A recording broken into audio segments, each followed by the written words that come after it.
I want to talk with you today about something that changed everything for me when I was navigating my own cancer journey. It's a simple quote, but it holds profound truth. Your life is your message to the world. Make it inspiring. When I first heard these words, I was sitting in a waiting room, my mind spinning with treatment schedules and side effects and fear. I didn't feel inspiring. I felt small and scared and broken. But here's what I've learned, and what I hope will shift something in you today. Your life is already a message, right now, this very moment. Not someday, when you're cured, or when your hair grows back, or when you feel strong again. Today. The question isn't whether your life speaks to the world. It already does.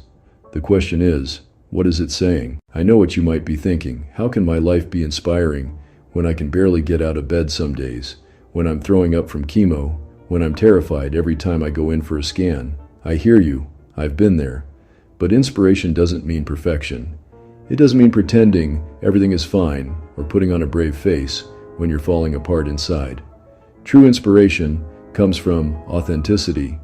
It comes from showing up as you are, in all your messy, scared, human glory. Think about the people who have inspired you most in your life. Were they the ones who had it all together? Or were they the ones who struggled, who fell, who got back up and kept going despite everything? I'm willing to bet it was the latter, because we don't connect with perfection. We connect with truth. We connect with courage in the face of fear.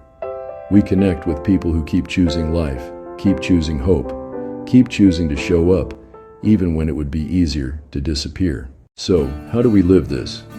How do we make our lives a message worth sending? It starts with the smallest moments. It starts with how you treat the nurse who's struggling to find your vein for the 5th time. It starts with the smile you give to another patient in the infusion room who looks more scared than you feel. It starts with being honest when someone asks how you're doing, instead of just saying fine. Your vulnerability gives others permission to be vulnerable too. That's a message the world desperately needs.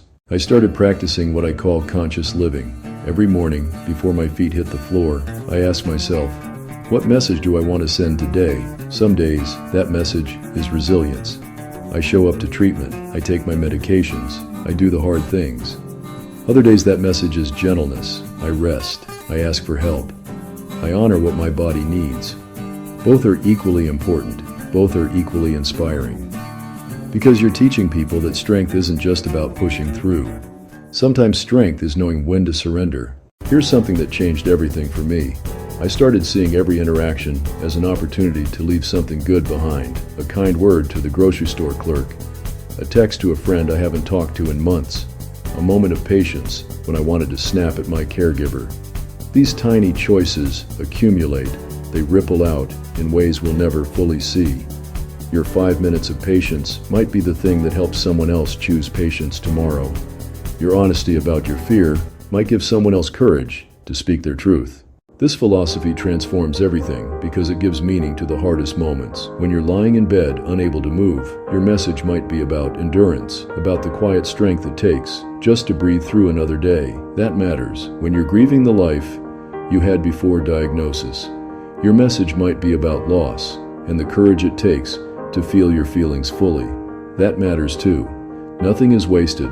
Nothing is meaningless. Even your suffering can become part of a larger story that helps someone else feel less alone. I want you to think about legacy differently.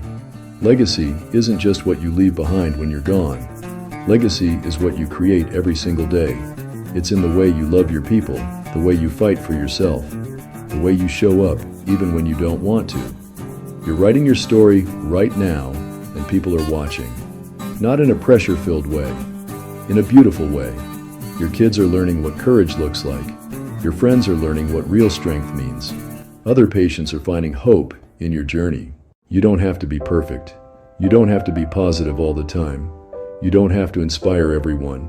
But you can choose to live intentionally. You can choose to let your life mean something beyond just surviving.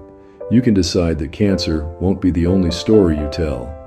But even in this darkness, you'll find ways to bring light. Not false, toxic positivity light. Real light. The kind that acknowledges the darkness and chooses hope anyway. I believe in you. I believe that your life exactly as it is right now, has something to offer this world. Your story matters. Your struggle matters. Your tiny daily choices matter more than you know. So make your life a message of truth, of courage, of resilience, of love, of honesty. Make it messy and real and beautifully human. That's the message the world needs most. That's the inspiration that changes lives, starting with your own. Your life is your message to the world.